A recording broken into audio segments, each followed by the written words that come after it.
Greetings once again.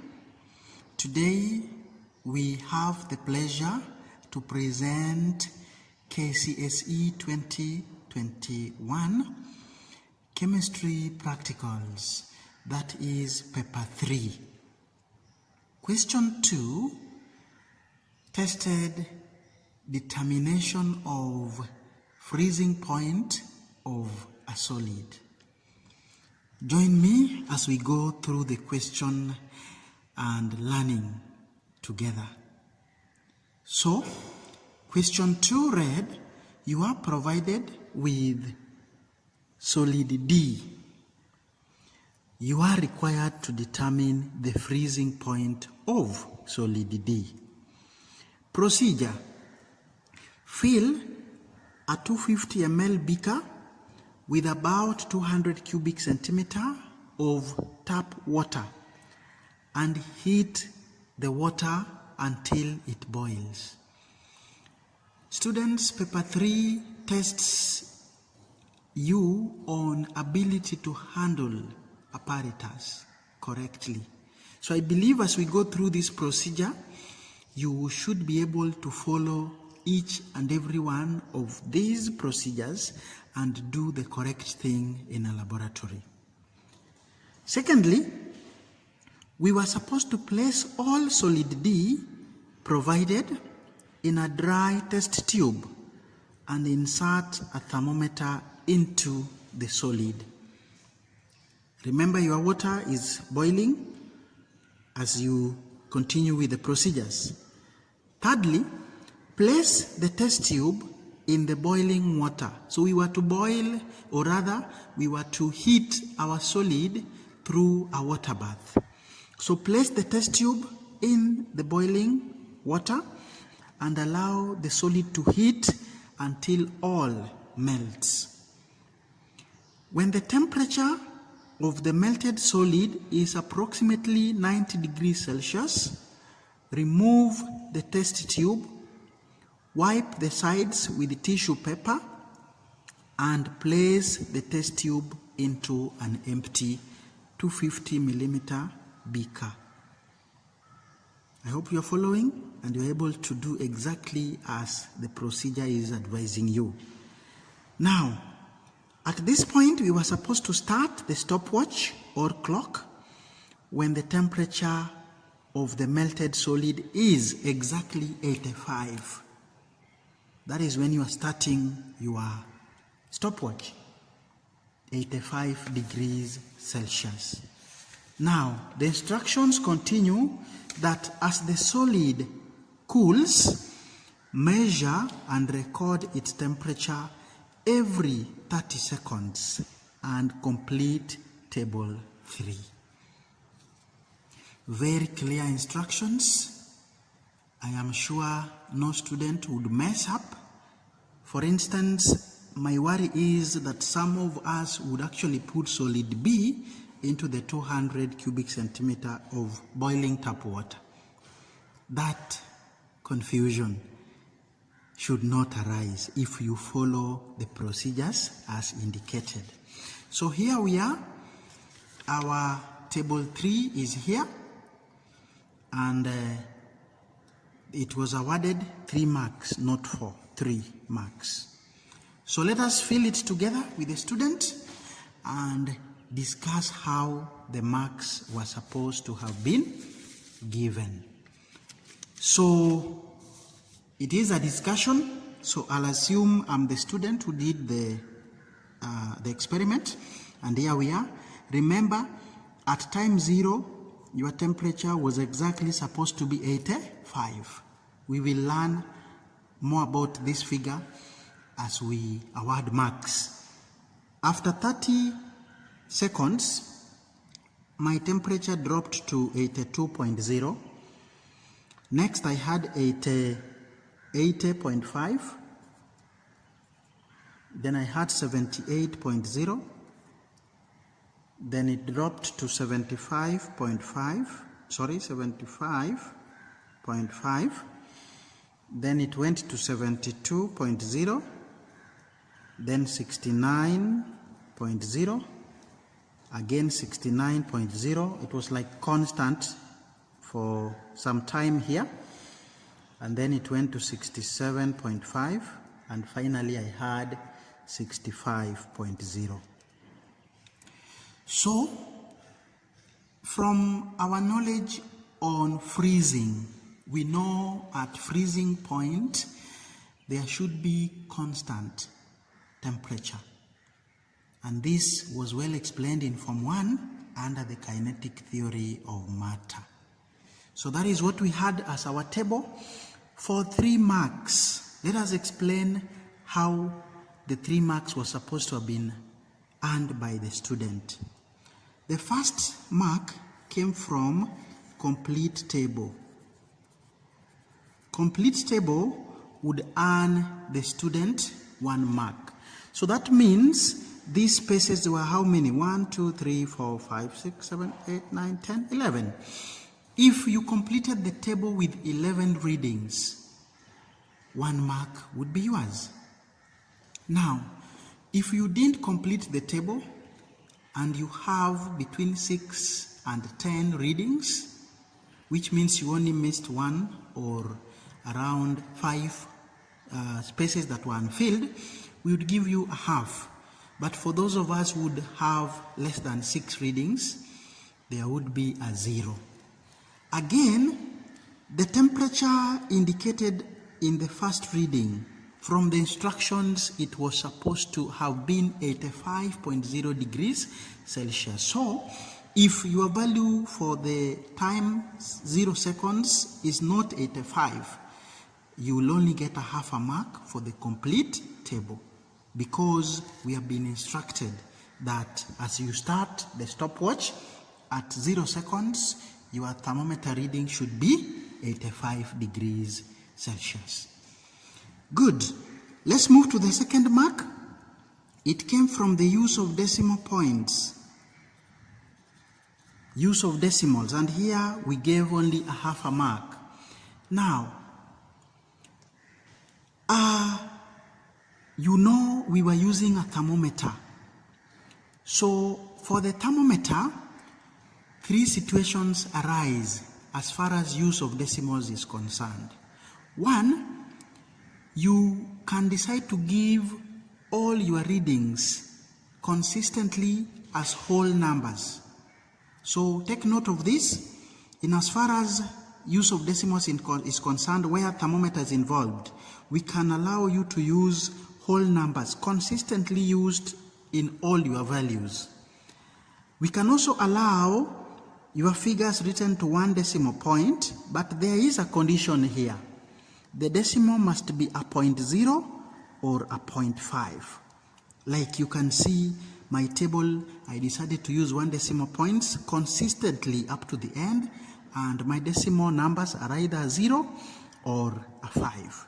Again, when you are using a thermometer, we shall allow 2 decimal points, but condition is your decimal numbers should be 0.00, 0.25, 0.50, or 0.75. If you don't use these rules, you get 0 for use of decimals. You can see in my table I've decided to go with 1 decimal places consistently. Moving on to the next marking point, let me write it up here. Accuracy. Accuracy, we were looking at the candidate's constant temperature. For mine, it is 69. So I look at this and I compare with the school value. If my constant temperature was within the range of plus or minus 2 degrees Celsius, I would get the half a mark for accuracy. So here we were looking at your constant temperature. Where is it? For me, you can see it is 69. If I had a teacher who also did the same experiment to give me the school value, the examiner would compare my constant temperature with the school's value of constant temperature. Lying within this range, and remember this range is so huge, you get a half a mark for accuracy. I believe that one everybody could have scored. So far we have 2 marks. The last mark came from trend of values. And what did we expect? You can see mine, there was a continuous drop, okay? Continuous drop, followed by a constant, and then another continuous drop. That would be what we call trend. And this one was given 1 whole mark, totaling 3. So, if you did the experiment, what was the trend of your values? And the examiner expected continuous drop, a constant, then followed by a continuous drop. Let's move on to the next question, and this one now involved drawing. So now using the tabulated temperature values here and the time that was specified in the paper, we now want to plot a graph of temperature on the vertical axis against time on the horizontal axis. So here we are. The examiner actually fixed some figures for the 2 axes. For the x-axis, the examiner did a 0 at the origin and 300 after how many squares? 1, 2, 3, 4, 5, 6, 7, 8, 9, 10. So after 10 squares, the examiner fixed 300. So it was the work of the student now to put in the other values that are in between. And I believe this is something that is so easy to do. You would divide the difference between the 2 values. This is 300 minus 0. You get 300, and then you divide by the number of squares in between. They are 10. So which means each square would represent 30 seconds. And because I don't want my axis to be congested with figures, I will skip 30 and do 60 here. I skip 90, I do 120. I skip 150, I do 180. I skip 210, I do 240. And then here 270, then 300. This was the only available option for the student because the examiner fixed the 2 values. To the y-axis, the same happened. The examiner fixed 60 at the origin and 90 up here.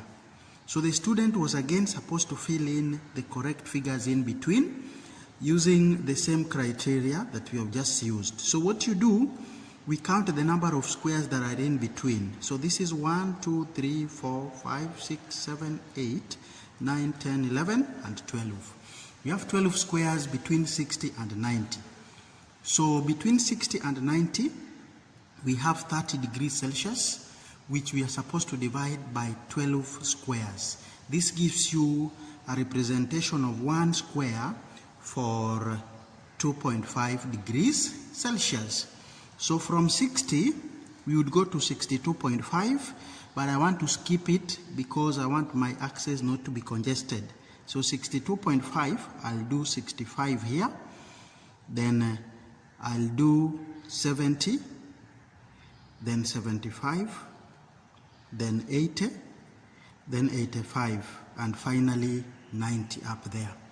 So this way, I have actually done what the examiner expected. So at this point, we want to plot.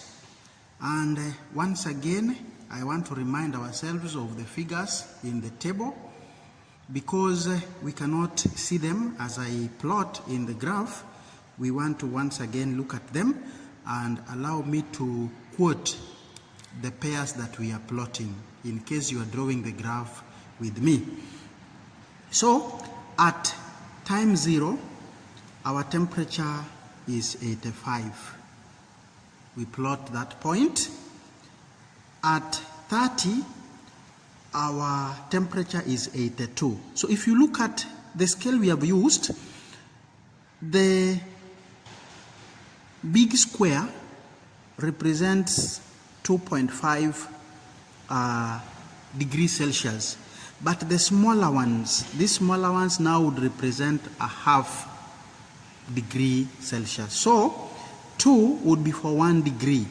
I need 82. So here is 80. I'll count 2 to get 81, and then another 2 to get 82. So 82 is actually at that point. Each small square represents a half degree Celsius. At 60, we have 80.5. So 80 is here. Before 81, 80.5 is dashed there. One small square above 80. At 90, we have 78. So this is 75. 2 square, 76, 77, and 78. Right here. At 120, we have 75.5. So again, easy to plot. Just one small square above 75. At 150, I have 72. So this is 70, 71, 72. At 180, I have 69. So 69, I'll do 2 squares, 2 small squares below 70.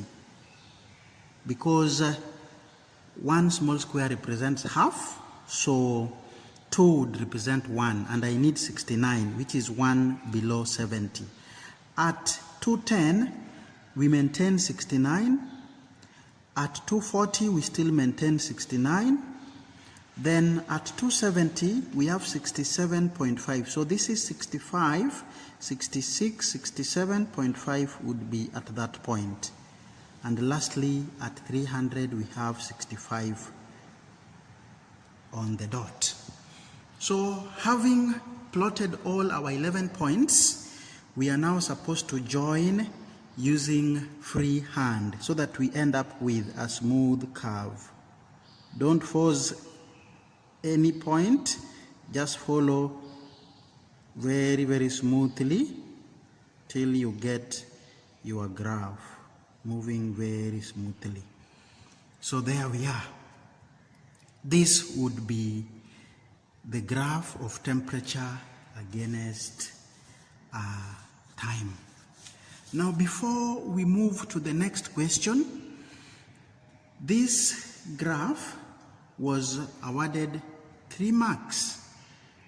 Allow me to explain at this point where the examiner expected you to be awarded the 3 marks as directed by the question. So the first mark came from labeling the axis, and here we only gave you a half a mark. So if you labeled time and temperature on the correct axis, you'd get a half.